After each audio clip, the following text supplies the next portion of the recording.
There is no question that we are living in unique times. Are you going to respond or are you going to react?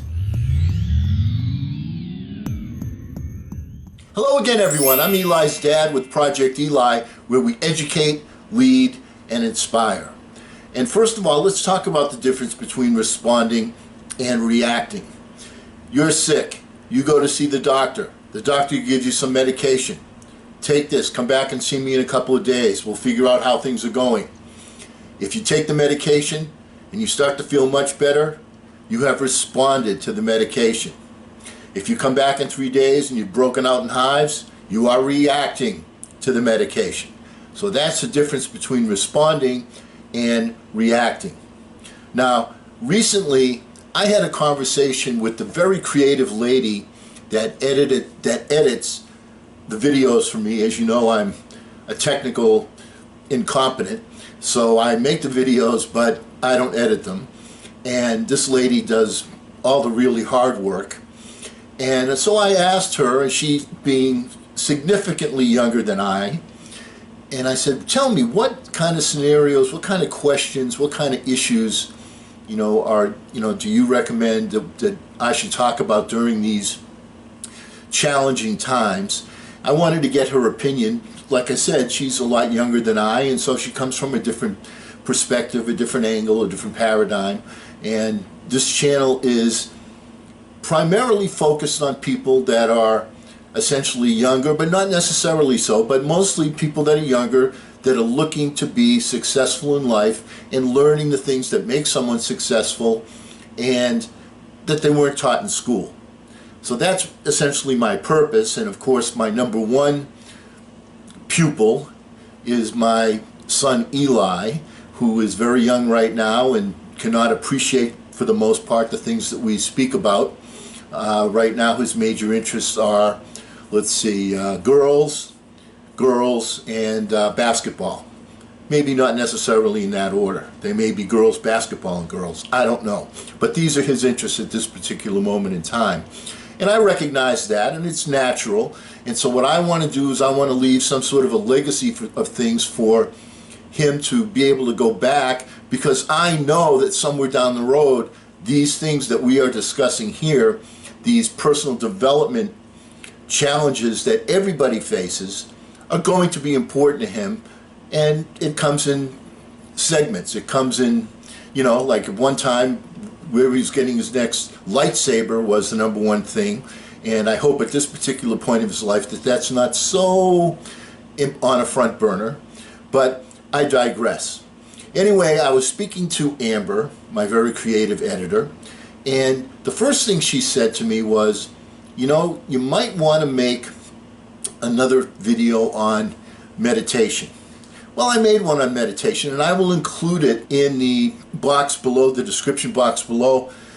It's my favorite, and I'm taking zero credit for it. I transcribed from video of a meditation that Stuart Wilde made, and sort of added this and that to it, and subtracted this and that to it, made it a little bit more relevant for my humble opinion. And I listen to that now instead of listening to Stuart Wilde, but it contains all the major elements. It keeps you centered. And in these particular challenging times, keeping yourself centered is kind of an important thing. And one of the things that we always preach here is to give yourself that quiet thinking time. I don't necessarily say meditation, but quiet thinking time. And listening to this particular video that I made will do that. Amber told me that I didn't know that she listened to it all the time, but I listen to it all the time, and it does help to keep you centered. So I recommend that you go down and access that. And then that was the end of our conversation. And then a little bit later, I got an email from Amber, and she had some suggestions of things to talk about, and they were outstanding suggestions. So I'm going to kind of read you the list. I'm not going to cover them all today, but I do plan on covering them. Right? The first thing she said was how to prepare in time of crisis. Second, working together 6 feet apart. Third, how to stay calm in a pandemic. Fourth, stay-at-home ways to be productive. Fifth, staying social while social distancing. And the last one, distractions in 2020. Well, you could probably give me more information on that, but I'll try and come up with something. But here's my point. These are relevant questions. These are quick. Most people right now are, like I am, at home. And there are the first responders, there are the medical people, there are the people that are at the grocery store, there are the people, the few people that are at restaurants that are doing to-go things, but for the most part, most of us are at home. So what are we doing with our time? How can we respond rather than react? Or to put it the way I like to put it, what's the difference between a winner and a whiner? And if you look at the two words very closely, you'll see that the letter H is essentially the difference between the word winner and the word whiner. Or as I like to put it, because that's the way I feel about people that are going to be whining about this. This is the reality. This is the new normal. So we need to get used to that. And one of the things that we want to think about now, several videos ago, like right at the very beginning, one of the things I pointed out, and may not be correct in doing so, is that in Chinese, the word crisis means danger and opportunity. Well, it's been a long time since I referred to that particular thought, so I went and I Googled it, and lo and behold, I found that several people said, no, that's not the case. It doesn't mean danger and opportunity. It's the way it's written. And so, you know what? Who cares? When you have a crisis, when there's issues, when there's problems, there's two things that can happen. There can be problems and there can be opportunity. So let's kind of take a look from that perspective at the word crisis. Danger and opportunity. I don't have to go into the danger. All right, keep your distance. Move back. Okay, you're looking at this on the video. Move back 6 feet. I don't need you to be that close. All right, but here's the point. There's always going to be opportunity when that particular scenario occurs. And I'm going to give you kind of a fun example, but I want to get your brain thinking along these lines. Now, first of all, from a personal level, I want to tell you that at one point, as you may or may not know from watching these videos, I was kind of a successful person in the wonderful world of business, divisional vice president with a large insurance company, had several offices, worked with a number of people, was a leader, developed leaders, so on. That's how I know these things, all right? I lived through it, I did it. And then I had kind of a falling off the cliff, and boy, I was so down, I had to look up to look down. And my attitude, and the reason why I talk about attitude all the time is I had the bad attitude, I was feeling sorry for myself. Boy, I was a woe is me type person. And you want to know what turned me around? Was one day I was talking to a friend, and he started complaining to me. And he said to me, I really miss the old days when physical labor really meant something. Now that Obama's in the White House, everything is on the computers, everything is technical, and good old-fashioned physical labor doesn't do a thing. You can't go out and earn a living that way. And what happened at that moment was I responded based upon my past experience, as if somebody was coming into my office when I was a big shot and said something like that to me. It just triggered a natural reflexive response. And my response was, don't be blaming Obama. Obama doesn't determine what the public wants. The marketplace determines what the public wants. If the marketplace wanted physical labor would be it, but that's not where it's at right now. So what you need to do is you need to increase your knowledge. You need to go to the library, you need to go to the bookstore, you need to go, and you have to increase your knowledge in specific areas, because Times change. What people want change. We're no longer in a horse and buggy world. So you have to adapt and accept that situation and move forward. It's as simple as that. And I said that to my friend, and this is the way it went. It went like in one ear and out the other. And it was a totally reflexive response from me. But you know what happened? That response was meant for me. Stop feeling sorry for yourself. Stop being a whiner. Go back, feed your head with good stuff, and move forward. That's what I did.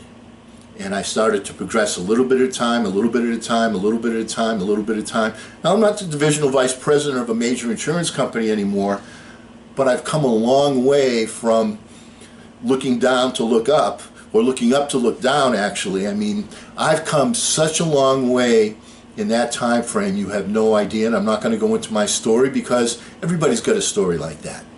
So here's my point.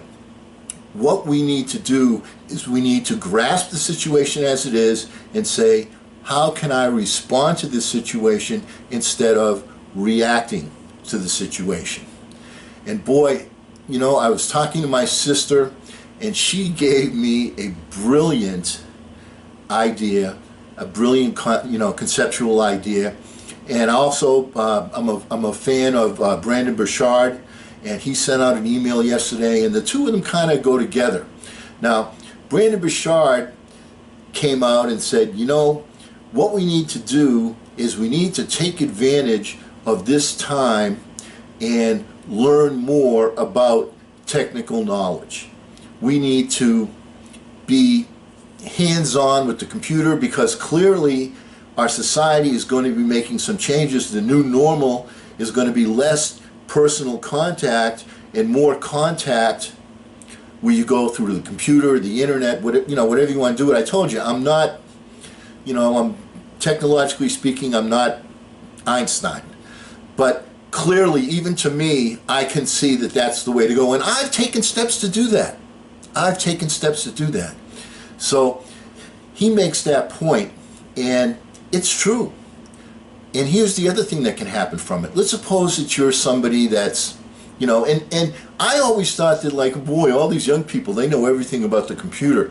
But when I was working at the library, I found that there was a very small percentage of people that knew all the stuff, all the poop about the computer. And most of the people knew a little bit more than I knew, and some people knew less than I knew. So there's a great opportunity for a learning curve. So what can you do about it? Well, for the most part, your children know a lot about the computer. They know how it works. I know Eli knows a ton more about it than I do. He sets up my phone. You should see how his ringtone. We won't get into that. But in any case, it's embarrassing when the phone rings in and it's he calling. It's like people look at me like, how do you have that as your ringtone? But I digress. My point is, here is an opportunity. You're, for the most part, in your home. Your children are in your home. How about saying to your child, hey, I need your help. It's clear that we're going to be doing more technical things with the computer, and I want to learn what you know. Will you spend some time teaching me the things that I need to learn? And if you don't have a child, then get online, go to lynda.com, or that's L-Y-N-D-A. That's one of the things that's offered, and I'm sure there's a zillion other places, but make the effort to go and learn, because it's clear that our society is going to be trending more in that direction. And the other thing is, when you do have a child, what does that give you the opportunity to do? My goodness, it's always a situation where I'm teaching Eli, this is the way, you stand when you're playing basketball, this is the way you play defense, well, let's go over your multiplication tables, when you're going out with girls, this is well, maybe not so much that, I've been divorced twice, but the other things I actually know a little thing about. My point is, it's always you're in the position where you're the mentor and your child is the mentee. How much fun is it going to be if your child becomes the mentor and you become the mentee? Think of the bonding that can evolve from that. It's tremendous. It's absolutely tremendous, that something that can happen. So I mean, there's just one example. And the other example I want to give you, it came from my sister, who came from, to be candid with you, her former husband. And now let me tell you the story. In the Jewish religion, when somebody dies, they don't have a showing like they do in, Christianity. Okay, you don't go and view the body and so on. That's not what they do. They do something different. It's called sitting Shiva. S-H-I-V-A is the English word for it, the English spelling of it. And what happens is that the person that is like the wife or the husband or the son or the father or whatever of the person that passed away, you don't do anything until after they get buried. And they get buried very, very quickly. All right? They actually try and bury the person before the Sabbath. And what happens is, after the person gets buried, then people go to the number one morning, the husband, the wife, whatever. They go to their house and they comfort that person. So they go in person and they bring something to eat. And what happens when that, when that happens is people that you haven't seen in a long time will come, and you go, my goodness, I haven't seen them in so long. It's good to see you. And it shows that people care and they spend time and you catch up. And the idea is to not necessarily celebrate the person's death, but to acknowledge it and to show that you have, that you're saying a prayer for that person and also for the people that are the survivors. All right, and it lasts for 7 days, and then that's it. And that's and then people try and move on with their lives. But so that's the whole process. Now, in these particular times, you can't really do that because you can't have people coming to the house. So they got an invitation because somebody had died, and they were going to have a virtual Shiva. All right, they were going to put people online. You had to go to Zoom or one of these things and connect with it, and it was going to be between 6 and 8:30, and there's different prayers that you have to say and so on and so forth. But they weren't going to have it in person. They were going to have it online. My point, very simply, is principles remain the same. Technology changes. Situations changes. All right. So the person that was suffering, that was in mourning the most, decided that this would be an effective way. They didn't want to not have the sitting Shiva part of it, but they didn't want to put people in jeopardy. So this was sent out to a number of different people, and think about the uniqueness of this. My point is, think of all of the different things in society that we need to do where doing things the old way is not going to get the job done because it's going to conflict with us staying healthy. There are so many different things like that, and this is where your creativity will come into play. Whenever there's a problem, the people that come up with the creative solutions are the ones that profit from it. Example, Netflix. The video stores didn't really like Netflix, but somebody said, you know what? I don't really want to have to go to the video store every night. I want to just be able to access. And they took a look and said, how can I accomplish what I normally accomplish, which is watching a video, without going to the video store? How can I have a mourning period without having people come? Or the way churches do it, how can I have a church service without having people come into the service? Right? I mean, these are just, some of the things. So when you think of the problem, people still need to accomplish these goals. People still need to, as an example, communicate. And one of the ways that I wanted to communicate with Eli was send him emails. And he said, Dad, nobody emails anymore. Everybody Snapchats now. All right, so we get on Snapchat and we do that instead. I'm learning. The point is, think of all of the different things in society that are still going to need to be accomplished. And don't think of them from the way of, that's the way it was done. Think of, how can I get the end result that I want? And in that particular scenario, the danger presents opportunity, doesn't it? Do you see my point? So we're going to stop right here. My point is this. You're there, you're at home, you have the computer, learn the computer. That's going to be one of the ways that people are going to communicate, and you have to basically know how to do that. Secondly, think of different things that still need to be accomplished and say to yourself, now how can we get this job done? How can we get this job done?